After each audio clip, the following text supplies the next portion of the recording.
Which of the following RNA should be most abundant in animal cell? Animal cell में सबसे ज्यादा amount में कौन सा आरएनए होता है? आरआरएनए, क्योंकि ये प्रोटीन सिंथेसिस में भी हेल्प करता है, राइबोसोमल साइट बनाने में भी हेल्प करता है और ट्रांसलेशन में भी, मतलब कोडिंग भी करता है। नेक्स्ट देखो, द वेस्कुलर कैम्बियम। देखो, एक तो कैम्बियम रिंग का काम है बाहर और अंदर दोनों साइड नए नए सेल बनाना। वेस्कुलर कैम्बियम कह रहा है, तो वेस्कुलर कैम्बियम कहां होगी? जाइलम और फ्लोएम के बीच में होगी। जाइलम और फ्लोएम के बीच में क्या होगी?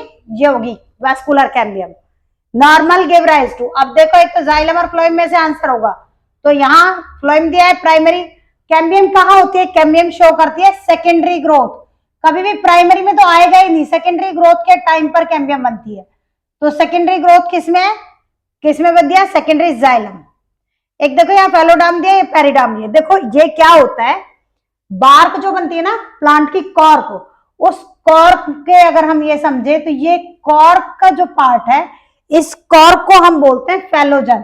कॉर्क बोल दो या फिर फेलोजन, ये मतलब कॉर्क कैम्बियम, कॉर्क कैम्बियम बनाने वाली फेलोजन बोलेंगे इसको। ये बाहर की साइड तो बनाती है फेलम और अंदर की साइड बनाती है फेलोडम। और इन तीनों को, तीन कौन सी? फेलम, फेलोजन और पेरिडम, फेलोडम, इन तीनों को मिला के बोलते हैं इस सबको पेरिडम।